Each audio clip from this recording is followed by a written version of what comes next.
El paleoantropólogo Josep Gibert descubrió un yacimiento situado en la pedanía de Ventamicena. Encontró restos óseos aparentemente humanos que se dieron a conocer en la prensa como el hombre de Orce. Según el propio Gibert, se trata de los restos de uno de los homínidos más antiguos de Europa. Desde entonces, tanto su naturaleza humana como su antigüedad y su importancia son discutidas por la comunidad científica. En Orce, los valles del norte de Granada, están localizados los yacimientos paleontológicos más importantes de Europa y de Asia. En ellos se han encontrado pruebas que atestiguan la presencia humana desde hace 1.400.000 años.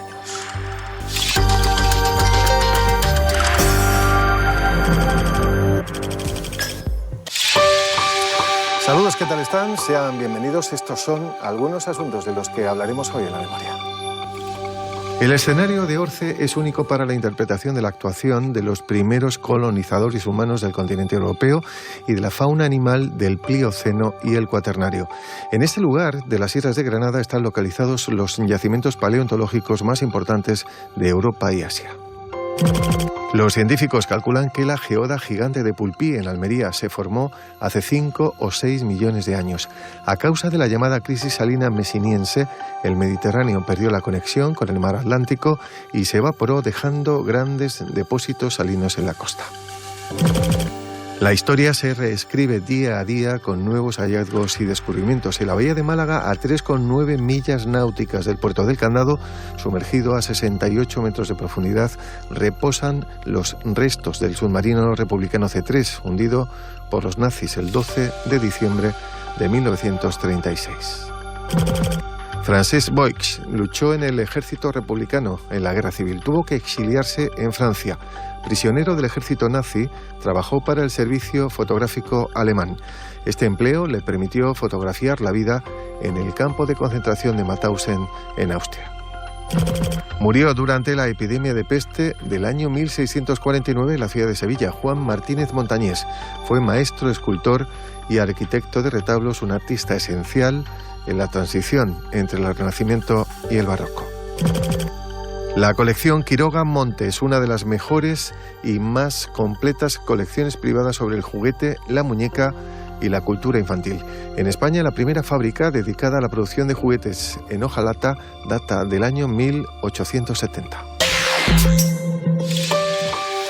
Saludamos al invitado de hoy, Paul Pankis, es catedrático de paleontología. Bienvenido a La Memoria, Paul. Muchas gracias. Años 80, decíamos, el profesor Josep Gibert descubría el yacimiento de Ventamicena. Allí se encontraron restos óseos aparentemente humanos que se dieron a conocer en la prensa como el hombre de Orce.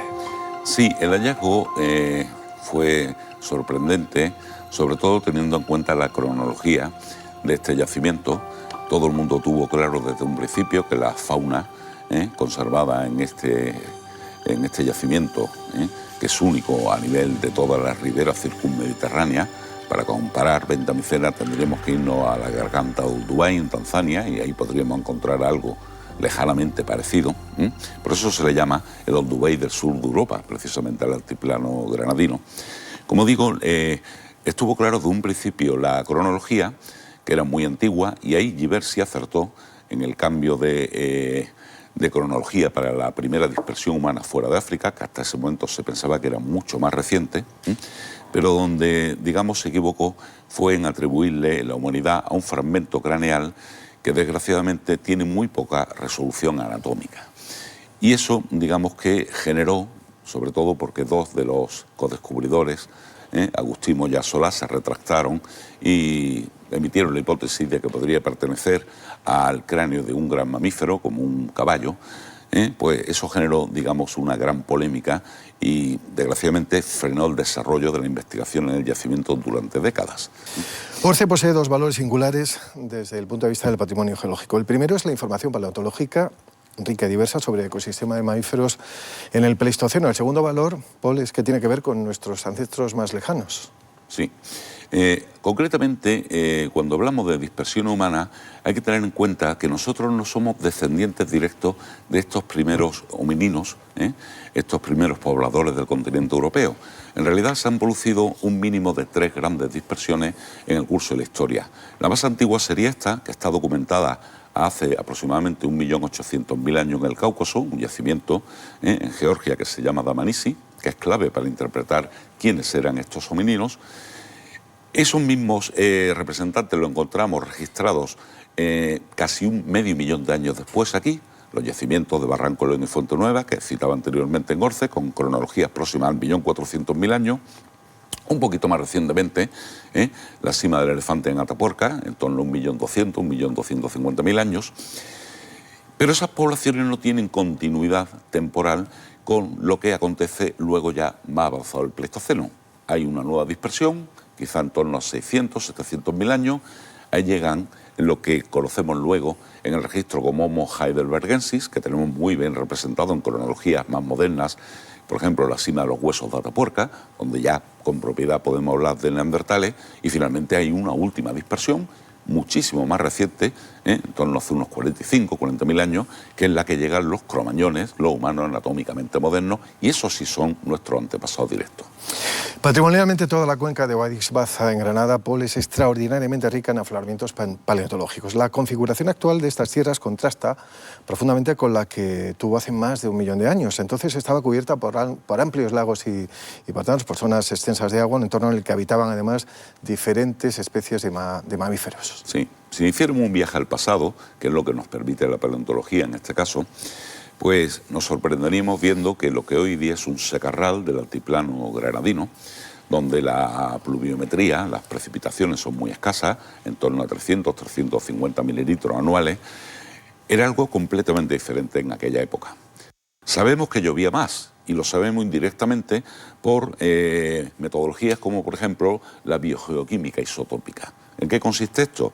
Pues a partir de los huesos de bentamicena, de las distintas especies allí conservadas, se pueden analizar la frecuencia relativa de determinados isótopos químicos, isótopos estables de un mismo elemento, que nos informan sobre el tipo de adaptaciones de la fauna, sus preferencias de alimentación, de hábitat y también las precipitaciones, la paleotemperatura de su entorno. Y todo ello además con un componente en cuanto a lo que son los paleoambientes muy singular. Y es que había un hidrotermalismo, una cantidad de aguas que surgían aprovechando las fallas, las fracturas. La zona es tectónicamente muy activa, estamos hablando de un dominio de las cordilleras béticas donde han confluido dos grandes placas, la placa de Alborán, que es lo que se llaman las zonas internas de la cordillera bética, con lo que era el borde de la meseta, hasta que entonces, en la época miocena, que eran las zonas externas, ¿no? Es ese dinamismo tectónico el que hace precisamente pues, que haya surgencia de aguas que vienen calientes del manto de la Tierra, que aportan una gran cantidad de nutrientes, de sales minerales, y todo ello configura una productividad biológica brutal. En el Plioceno y el Cuaternario, periodos de tiempo que comprenden los últimos 5 millones de años de la historia geológica de la Tierra, la cuenca de Guadix-Baza en Granada ha sido endorreica. Sus aguas quedaron estancadas en un gran lago sin conexión física con las aguas del mar. Como respuesta a este plegamiento generalizado de la cordillera, toda la cuenca se fue elevando hasta alcanzar una altura media de 1000 metros sobre el nivel del mar. A lo largo de la evolución de este extenso lago se depositaron abundantes sedimentos con fósiles de los vertebrados que vivían en sus inmediaciones. Huesos de fauna que han pasado más de 2 millones de años enterrados, útiles de piedra que abandonaron los homínidos en el suelo hace 1.400.000 años. Historia no escrita que aquí ensamblan como un puzzle. Nosotros adherimos todos los fragmentos una vez consolidados y posteriormente, si la pieza lo requiere, pues se le hace una reintegración volumétrica donde lo necesite, siempre por estricta necesidad estructural. Los investigadores han corroborado que estas lascas y percutores dejan las mismas marcas que han encontrado en fósiles de animales. Estas son caracterizadas de filo cortante, teniendo mucha fauna en los yacimientos que tenemos. Muchas son relacionadas a actividad de carnicería. Muchas de las piezas de fauna han salido del yacimiento Fuente Nueva 1, esencial para entender el cambio de un clima seco a otro húmedo que antecedió a la dispersión de nuestros ancestros hace 1.400.000 años. Llovía más del doble de lo que lo hace en la actualidad y por tanto, bueno, pues eso influyó de manera decisiva no solo en la presencia humana, sino también en la presencia de la fauna tan rica y tan exuberante. Solo en la última campaña han aflorado más de medio centenar de lascas afiladas y percutores. Los investigadores no renuncian a encontrar un conjunto de huesos de homínido, pero saben que es difícil. Nuestros antepasados eran pocos y dispersos. Paul, en el yacimiento de Orce usted ha trabajado en varias campañas de excavaciones. Además de fósiles de grandes mamíferos, allí han encontrado piezas manipuladas por el hombre con una fecha estimada en más de 1 millón de años de antigüedad. Sí, es correcto. Yo me incorporé a la investigación en Orce durante el año 1991, porque conocí de la importancia del yacimiento de Ventamicena al ser invitado para formar parte del tribunal de un buen amigo y colega, el doctor Bienvenido Martínez Navarro, que ese año presentaba su tesis doctoral, y desde entonces Bienvenido llevaba desde los inicios, en el 78, colaborando, pues desde entonces un equipo multidisciplinar, ampliamente transversal, con especialistas desde la geología hasta la paleontología de vertebrados, con toda la área de conocimiento implicada, pues hemos venido desarrollando estas investigaciones y poniendo en valor ese patrimonio.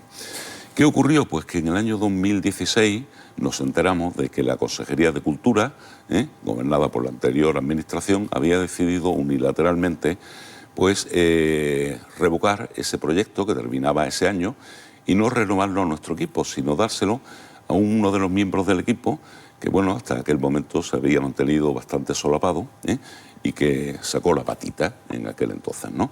Se presentó un proyecto nuevo por parte de la Universidad de Granada, puesto en manos de este arqueólogo, una persona que no contaba con la capacitación curricular necesaria para dirigir un proyecto de esta envergadura, que debe ser bandera de la prehistoria y la paleoantropología, no ya en España, sino en Europa. Y bueno, pues a partir de entonces fuimos, entre comillas, apartados de estas investigaciones.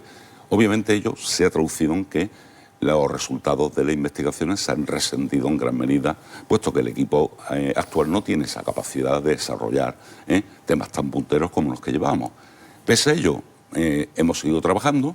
Por ejemplo, hace menos de 2 meses hemos publicado un trabajo muy abundante, ¿no?, sobre las marcas antrópicas, las marcas que dejaban estos homininos con las lascas de siles sobre la superficie de los huesos, las marcas de percusión, la rotura para acceder al tuétano de estos elementos óseos, y todo ello, bueno, pues ofrece muchísima información que hasta ese momento no se conocía sobre la estrategia de subsistencia, qué papel jugaban las proteínas animales, las grasas en la subsistencia de estas poblaciones. Resulta difícil para un investigador establecer cuál era el comportamiento y en general el modo de vida de las especies pretéritas de aquellos grandes mamíferos. Por lo común, solo se cuenta, tengo entendido, con escasas referencias sobre vestigios fosilizados.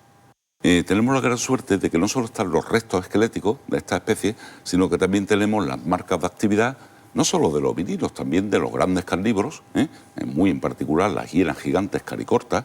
Ahí hablamos de una especie, Pachycolocuta brevirostris, que tenía una masa corporal que duplicaba la de una hiena manchada moderna, que nuestras investigaciones han puesto de manifiesto que a diferencia de las hienas modernas, esta especie era exclusivamente carroñera.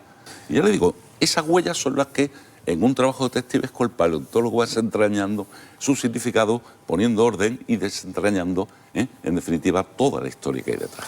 Poli, toda esta reconstrucción ecológica de esa comunidad indica que se desarrolló en un paisaje de sabana arbustiva, muy similar, por ejemplo, a otros paisajes en el este de África. Sí, en función de las frecuencias relativas en que están distintas categorías ecológicas, por ejemplo, dentro de los herbívoros, los que pacen exclusivamente hierba, dentro de los carnívoros, los que exclusivamente comen carne.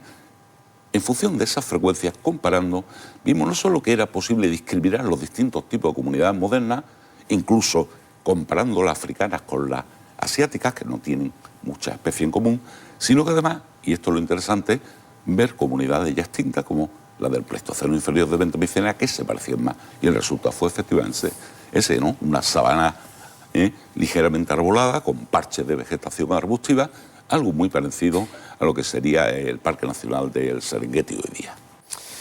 El paso de la Bureba, en la Sierra de Burgos, ha sido utilizado a lo largo de la historia como paso principal hacia el interior de la península ibérica desde Europa. Une el Valle del Ebro, en la vertiente mediterránea, con el Valle del Duero, ya en la vertiente atlántica. Está situado en la ruta que, proveniente de los pasos pirenaicos, se dirige hacia el oeste, a Galicia y a Portugal, y también hacia el sur, hacia Castilla, Andalucía y Extremadura. No solo ha sido el ser humano, en cualquiera de sus especies, quien ha utilizado este paso, la fauna y la flora también lo han elegido en sus expansiones. Los lugares conocidos como la Gran Dolina y la Sima del Elefante pertenecen al sitio arqueológico de Atapuerca. Este conjunto de yacimientos paleontológicos contiene algunos de los restos de seres humanos más antiguos de la península ibérica, con una antigüedad de 800.000 años. Poli, en Atapuerca están datados los testimonios fósiles, quizás de 4 especies diferentes de homínidos, también las más antiguas de Europa. Sí, en el caso de Atapuerca, cuando hablabas de 800.000 años, estaba haciendo referencia a lo que es el registro de Omontecesor. Omontecesor es la especie de finales del Pleistoceno inferior que se ha descrito con el material de este yacimiento en el nivel 3 el nivel 6, subnivel 3 de la Gran Dolina Atapuerca. Pero posteriormente apareció un fragmento, un fósil no tan llamativo, ¿no? Es un fragmento de sínfisis mentoniana, lo que sería la zona del mentón de una mandíbula, que se encuentra en un yacimiento diferente. Porque Atapuerca en realidad es un complejo kárstico.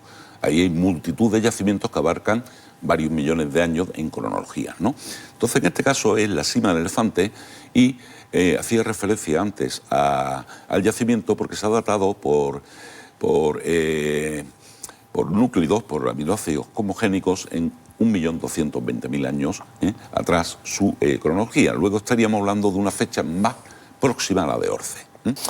La Cueva del Ángel es un conjunto de estructuras geográficas de caverna ubicadas en la Sierra de Aras, en el término municipal de Lucena, en la provincia de Córdoba. Este importante asentamiento paleolítico es el único datado en España como residencia permanente de homínidos durante más de 300.000 años. Las evidencias geológicas, paleontológicas y arqueológicas señalan que este emplazamiento fue habitado de manera intensa y continuada durante largos periodos de tiempo. El estudio de los numerosos restos óseos y líticos encontrados allí, con claras evidencias de exposición al fuego, y el hallazgo de una estructura de combustión extensa y profunda avalan estas hipótesis. El megalitismo, más allá de un modo de construir, es también un fenómeno que marca el cambio hacia el pensamiento simbólico religioso con la aparición de tumbas colectivas. Los primeros monumentos megalíticos aparecen alrededor del año 4800 a.C. en la fachada atlántica de Europa. Irlanda, Gran Bretaña, Inglaterra, Portugal. Estos monumentos se extendieron hacia el mar Mediterráneo occidental durante 2000 años. Los monumentos megalíticos evolucionaron acorde a su contexto al ser construidos en diferentes culturas. El menhir quizás sea la forma más sencilla de monumento megalítico. Es una piedra, por lo general alargada, en bruto o mínimamente tallada, colocada de manera vertical y con su parte inferior enterrada en el suelo para evitar que caiga. En 2 fincas agrícolas de Ayamonte y de Villablanca, en Huelva, junto al río Guadiana, las máquinas han desenterrado un yacimiento prehistórico megalítico. Se han conseguido encontrar centenares de piezas, menhires alineados con el sol y con la estructura circular, también estelas y colas talladas.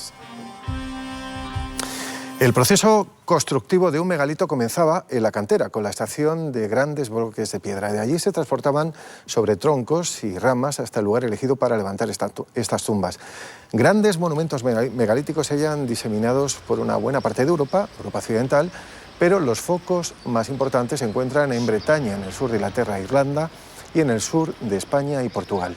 En el Geoparque del Cuaternario, en los valles del norte, en Granada, hay identificados 240 túmulos prehistóricos que sirvieron para dar culto a los muertos. Sus grandes dimensiones, su disposición, también las tradiciones y leyendas que han sugerido convierten a los megalitos en un hito excepcional en el arte de la prehistoria.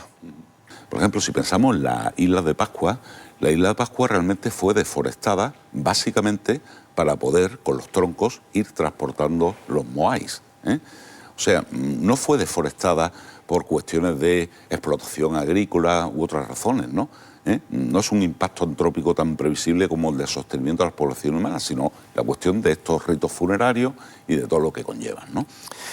Los científicos estiman que la geoda gigante de Pulpí en Almería se formó hace unos 5 o 6 millones de años. A causa de la llamada crisis salina mesinense, el Mediterráneo perdió la conexión con el Atlántico y se evaporó, dejando grandes depósitos salinos en la costa. Está localizada a una distancia de 3 kilómetros de la línea del mar, a unos 50 metros de profundidad en el interior de una antigua mina de hierro y de plomo.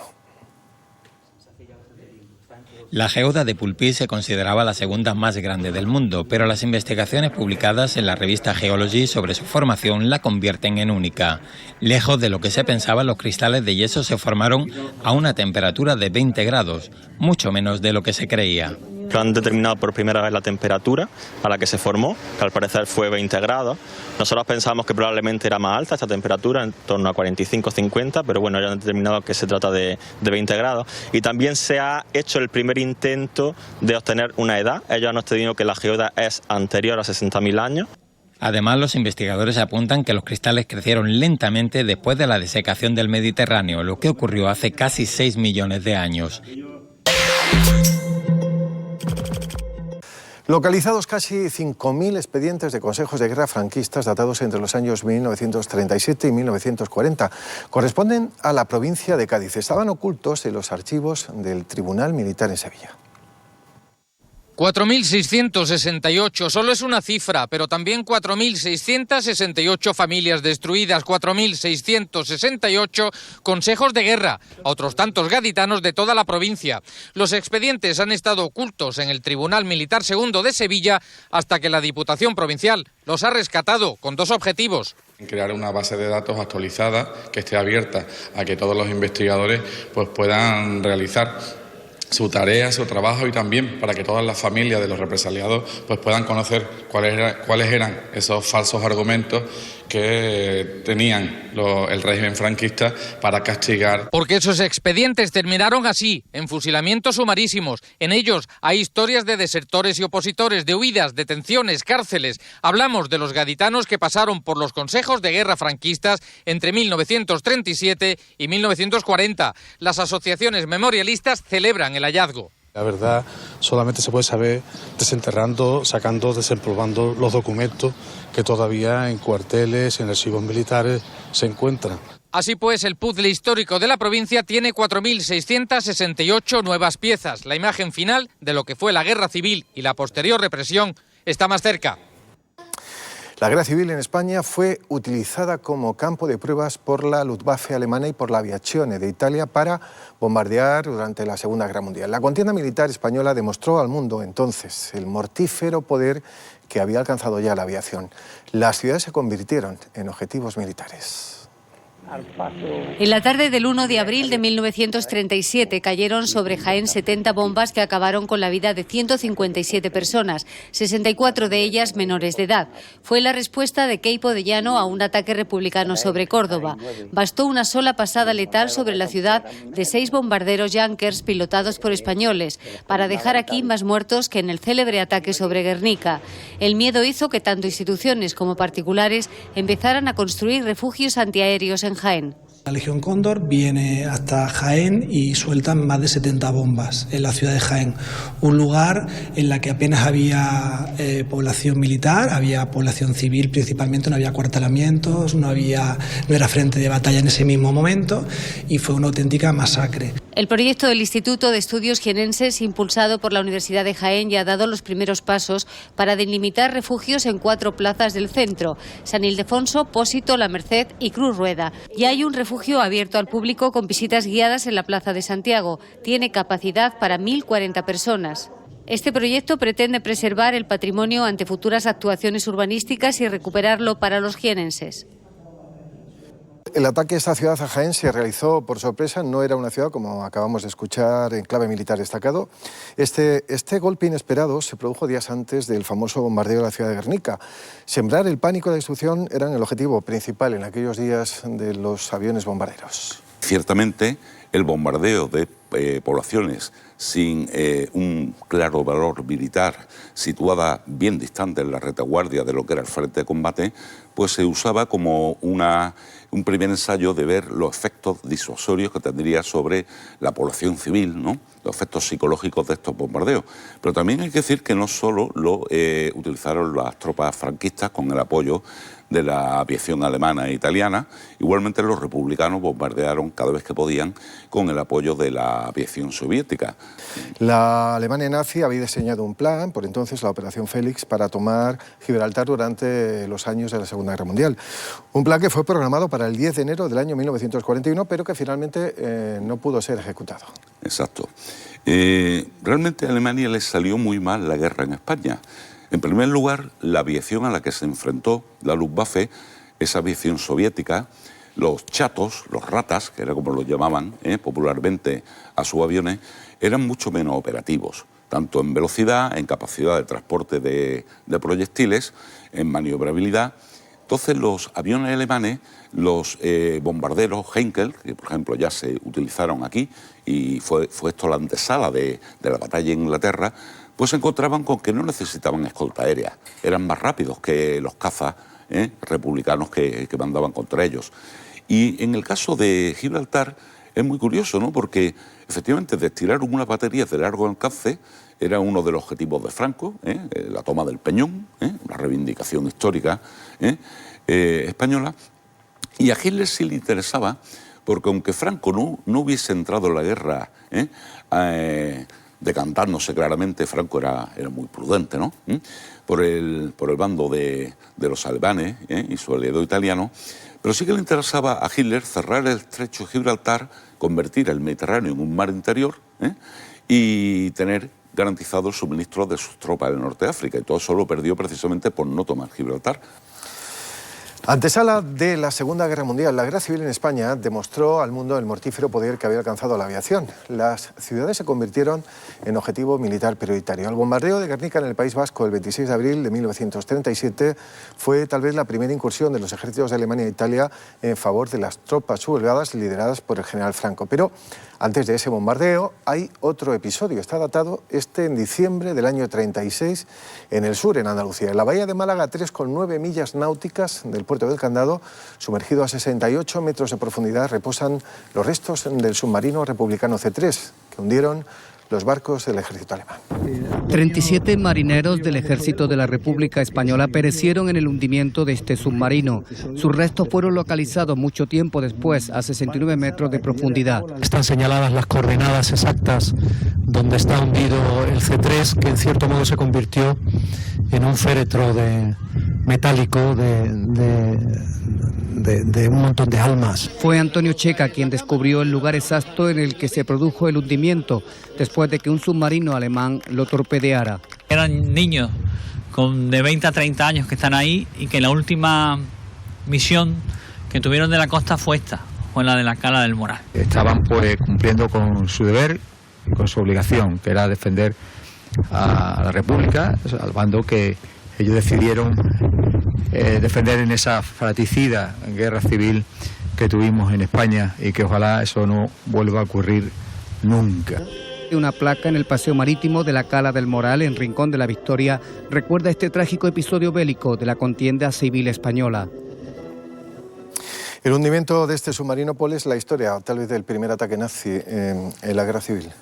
Pues sí, es además un recuerdo vívido que yo tengo en mi mente, porque mi madre era muy jovencita, pero estaba en la playa precisamente el día que tuvo lugar ese hundimiento del submarino, y lo relata como una gran explosión y que vio literalmente partirse en dos al submarino. O sea, posiblemente la carga de profundidad sacó tanto por proa como por popa los extremos del submarino fuera del agua.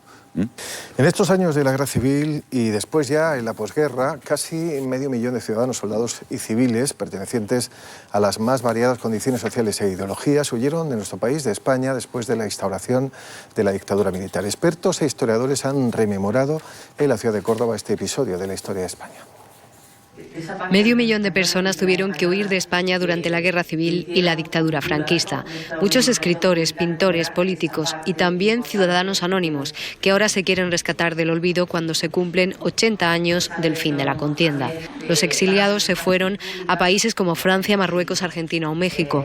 Allí iniciaron una nueva vida. Muchos son conocidos en el mundo precisamente por su labor cultural en esos lugares, pero apenas se sabe de ellos aquí, en su país de origen. También les ocurrió ocurrió a los que se quedaron y tuvieron que vivir en la clandestinidad. Es el doble exilio de la guerra, el exterior y el interior. Hay que recordar y saber lo que hicieron los autores, los científicos. Se perdió muchísimo en todo el área de la ciencia también. Bueno, otros países aprovecharon. México aprovechó, Estados Unidos también. Su tarea apenas ha permanecido en el recuerdo de sus familias, que piden la colaboración de las administraciones públicas. En aquellos años había que ser muy valiente y también muy astuto para burlar a los SS y a los capos de un campo de concentración nazi. Dos españoles, Francesc Boix y Antonio García, fueron capaces de hacerlo. Escondieron negativos de imágenes del campo de Mauthausen y lograron preservar así pruebas cruciales de aquel espanto. Apasionado de la fotografía y militante, socialista primero y luego comunista, Francesc Boix luchó en el ejército republicano durante la Guerra Civil Española. En mayo de 1940, como muchos españoles, cayó prisionero de las fuerzas alemanas que invadían Francia. Un año después, en 1941, fue enviado al campo de concentración de Mauthausen-Gassen en Austria. Trabajó para el servicio fotográfico alemán. Este empleo le permitió fotografiar la vida y muerte en el campo. En 1943, tras la rendición alemana en Stalingrado, las SS dieron la orden de destruir los archivos fotográficos. Boix consiguió ocultar un importante número de negativos que mostraban aspectos de la cruda realidad del campo y de las prácticas de exterminio de los presos. Su trabajo como fotógrafo permitió inculpar a dirigentes nazis en los juicios de Nuremberg y Dachau.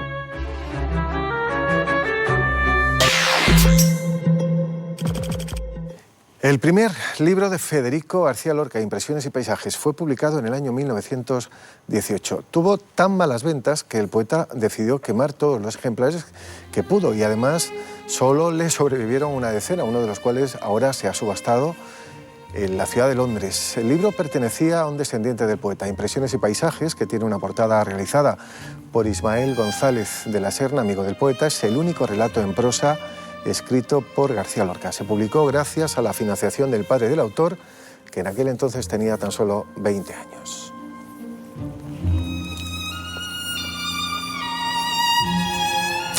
Luis Cernuda fue uno de los poetas fundamentales de la generación del 27. Una detallada cronología de este autor al cuidado de James Ballender permite ahora al visitante seguir el hilo argumental de la exposición La realidad y el deseo. El recorrido se inicia con los años de su niñez en Sevilla y concluye en el año 63, año del fallecimiento durante su exilio en México. La exposición exhibe materiales originales, muchos de ellos inéditos, procedentes de la biblioteca y del archivo y que pertenecieron al poeta y que ahora custodia la residencia de estudiantes. También otros fondos de diferentes procedencias públicas y privadas. Desde que logró fama en Sevilla, la ciudad en la que murió durante la epidemia de peste del año 1649, Juan Martínez Montañés recibió importantes encargos que asumió de manera personal, aunque en algunos casos, sobre todo en los grandes conjuntos de retablos, colaboró con otros autores como Juan de Mesa o Francisco de Ocampo. Martínez Montañés, el dios de la madera, fue un artista esencial en el paso del Renacimiento al Barroco. La figura más sobresaliente del barroco sevillano a través de 57 de sus obras. Dispuestas con maestría, perfectamente iluminadas, comprendemos con un golpe de vista la grandeza de este hombre, de este andaluz del siglo XVI. El imponente Cristo de la Clemencia, el modelo, el canon por el que se ha guiado toda la imaginería barroca. A su lado, y no menos bello, el Cristo de los Desamparados, en su rostro de muerte sublime, del sevillano convento del Santo Ángel. En la sala contigua, un monumental San Cristóbal, la obra más antigua que se conserva. El arte al servicio de la religión, el perfecto conocimiento del cuerpo humano. Los retablos con sus magníficos relieves, San Juan Bautista del convento de San Leandro restaurado por el museo, infinito en su maestría, imposible de contar, es una de las grandes exposiciones de este invierno en Andalucía. Vayan a verla al Museo de Bellas Artes de Sevilla.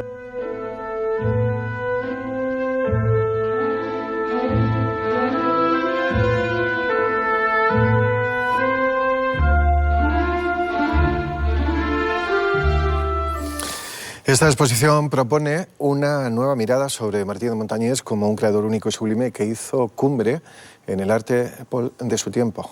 Totalmente. La figura de Juan Martínez Montañés, el dios de la madera, ¿no?, como lo llegaron a reconocer sus contemporáneos, es quizá una de las grandes olvidadas en lo que es, digamos, el elenco de artistas geniales del Renacimiento tardío y del barroco español, ¿no? Quizá porque hubo otras figuras que eran más versátiles, como Alonso Cano o su discípulo Pedro de Mena, ¿no?, que también, bueno, pues no solo se dedicaban a la escultura, a la talla, a la madera, sino también, pues, practicaban la pintura y otras artes, ¿no? Pero efectivamente el gran genio de la escultura es Martínez Montañés. Yo recuerdo cuando vi por primera vez, con los ojos de la razón, el Cristo de la Clemencia de la Catedral de Sevilla. Lo hice acompañando a mi mujer, que es historiadora del arte, Arleco Mestafur, que es la que me ha metido este gusanillo, esta inquietud, ¿no?, por el arte barroco español.